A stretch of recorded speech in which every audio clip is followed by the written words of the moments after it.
20 টাকার তারাবি তো বেদাত। সহিহ হাদিসে 8 টাকার তারাবির কথা লেখা আছে, তাই 8 টাকা দিয়ে পড়তে হবে। 20 টাকার তারাবি বেদাত মানে? এই সবাই এখান থেকে যান, এই মসজিদে তারাবিও হবে না, ওক্তের নামাজও হবে না। সভাপতি সাহেব কি বলছেন এসব? কি সমস্যা আপনার? কোনো সমস্যা নেই, আমি কইছি মসজিদে নামাজ পড়তে দেবো না। সভাপতি সাহেব 2 দিন পর রোজা, এখন এই কথা বললে হয়?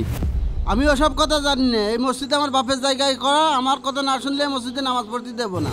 সভাপতি সাহেব, রোজা রমজান মাস আসলে আপনি এরকম ঝামেলা করেন, আমাদেরকে একটু শান্তিতে নামাজ পড়তে দেবেন না? সভাপতি সাহেব এইভাবে যদি মসজিদ বন্ধ করে রাখেন, মসজিদে যদি নামাজ পড়তে না দেন, তাহলে কিন্তু আপনি গুনাহগার হবেন। গুনাহগার হলে হব, দরকার হয় এই মসজিদ ভেঙে আমি বাড়ি করব, তবু কারণ নামাজ পড়তে দেবো না। আহা সভাপতি সাহেব, সব সমস্যার সমাধান আছে, আপনি খালি রাগ নিতে হবেন না। চলেন আমরা ভিতরে বসে ঠান্ডা মাথায় সব সমাধান করি। এই কথা কানে যাচ্ছে না? আমার কোনো সমাধানের দরকার নেই, যা এখান থেকে। কিন্তু সভাপতি সাহেব, থাম তো, যা এখান থেকে, যা দক্ষিণ পাড়া মসজিদে নামাজ পড়তে যা। সভাপতি সাহেব এটা কিন্তু ঠিক হচ্ছে না একেবারেই। আমি কারো কথা শুনতে পারবো না। এরকম ঘাট তেরা সভাপতি আমি আমার বাপের জন্মে দেখিনি। আসলে আমাকে সভাপতি একটু অন্যরকম মানুষ। হুজুর 2 দিন পরে তো রোজা, সভাপতি সাহেব তো তালা মেরে চলে গেলেন, এখন কি হবে? আসলে তখন কি হবে না? আচ্ছা চলো আমরা চেয়ারম্যানের কাছে যাই। চেয়ারম্যানের কথা সভাপতি সাহেব শুনতে বাধ্য, যতই তেরা হোক সভাপতিকে ঠিকই সাইজ করতে পারবে। চলো সবাই। হ্যাঁ চলেন ইমাম সাহেব। চেয়ারম্যান সাহেব আজকে অনেক বড় একটা সমস্যা হয়ে গেছে। আচ্ছা কি হয়েছে বলেন। আমাকে সভাপতি মসজিদ থেকে আমাকে বের করে দিয়েছে, খুব পাগলামি করছে, এমনকি মসজিদে তালাও মেরে দিয়েছে। তালা মেরে দিয়েছে মানে? মসজিদ কি ওর বাপের নাকি? প্রতিনিয়তই এলোমেলো কাজ করে, আমাদের কোনো কথাই শোনে না। আমি তো আজ পর্যন্ত জীবনে এমন ঘটনা কোনোদিনও শুনিনি। হ্যাঁ উনি প্রতিনিয়তই মসজিদে ঝামেলা করে, আমাদের কোনো কথাই শুনতে চায় না। আচ্ছা ঠিক আছে আপনারা যান, আজকে আমি ওরে ডেকে একসঙ্গে বসে একটা মীমাংসা করছি। চেয়ারম্যান সাহেব, আমরা এই ঝামেলার নীতি পাচ্ছি না, আপনি বিচারের সময় তার সভাপতি পদের তো একটু সরাই দেন দয়া করে। আচ্ছা ঠিক আছে, আজকে বিকালে আমি আসছি, এসে ওরে ডেকে একটা মীমাংসা করছি। আচ্ছা তাহলে এখন আমরা আসছি। আসসালামু আলাইকুম। হ্যাঁ মজিদ ভাই, কি হয়েছে কি?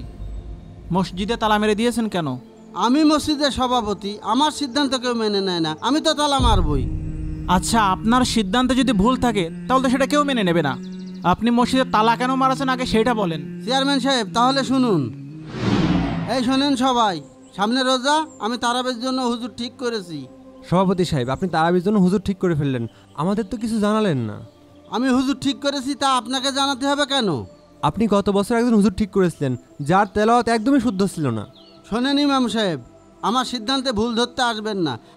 আপনাকে যেমন মসজিদে রাখতে পারি তেমন তাড়িয়েও দিতে পারি, এটা মাথায় রাখবেন।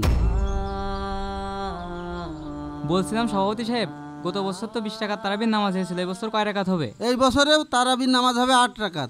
সভাপতি সাহেব আপনি ভুল সিদ্ধান্ত নিচ্ছেন। আপনি আমার থেকে বেশি বোঝেন নাকি? আমি বলেছি তারাবির নামাজ 8 রাকাত, 8 রাকাত হবে, 8 রাকাতই হবে।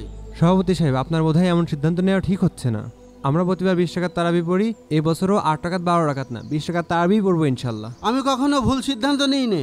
সহিহ হাদিসের ভিতরে 8 টাকার তারাবির কথা লেখা আছে, তাই 8 টাকার তারাবি পড়তে হবে এবার। 8 রাকাত 12 রাকাত 20 রাকাত 3টা রেওয়াতে হাদিসে আছে। কিন্তু ওমর রাদিয়াল্লাহু আনহু যখন দেখলেন মুসাল্লিগণ এলোমেলো নামাজ পড়ছে, তখন তিনি জামাতবদ্ধ করার উদ্দেশ্যে 20 টাকার তারাবির একটা রেওয়াত চালু করলেন।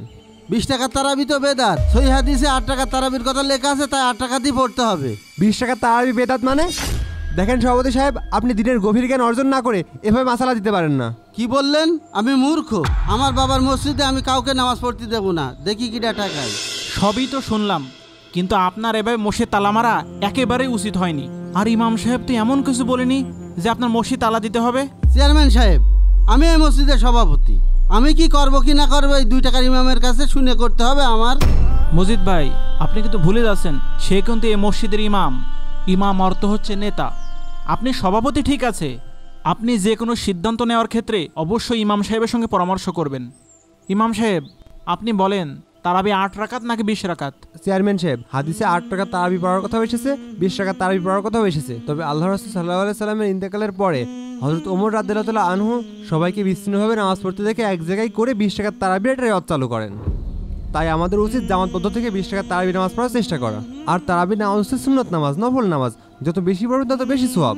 রমাদান মাস হচ্ছে ঈমান আমলের মাস, আমরা একটু বেশি বেশি আমলগুলো কোনো সমস্যা? ইমাম সাহেবের কথায় তো যুক্তি আছে, আমাদের উচিত তার সিদ্ধান্ত গ্রহণ করা। হ্যাঁ ইমাম সাহেব আপনি সঠিক বলেছেন, আমরা একমত। ও তার মানে তোমরা বলতে চাচ্ছ আমি ভুল করেছি, তাই না? অবশ্যই ভুল করেছেন। এই মসজিদে আপনার বাবা জমি দিয়েছে জন্য মনে করবেন না এটা আপনার বাবাতে সম্পত্তি। এটা আল্লাহর ঘর, আপনি যা ইচ্ছা তাই করতে পারেন না। ঠিক ঠিক। আর আপনার এই সভাপতির দায়িত্ব এ মহল্লার কেউই মেনে নিতে চাচ্ছে না, তাই আপনার উচিত সভাপতির দায়িত্ব থেকে অব্যাহতি নেওয়া। ঠিক আছে, আমিও দেখবানে কিভাবে মসজিদ এখানে থাকে। না, এই সভাপতি তো খুব ঘাড় তাড়ারে। এবার মনে হচ্ছে সভাপতির জন্য কোর্ট কাছারিতে যাইতে হবে।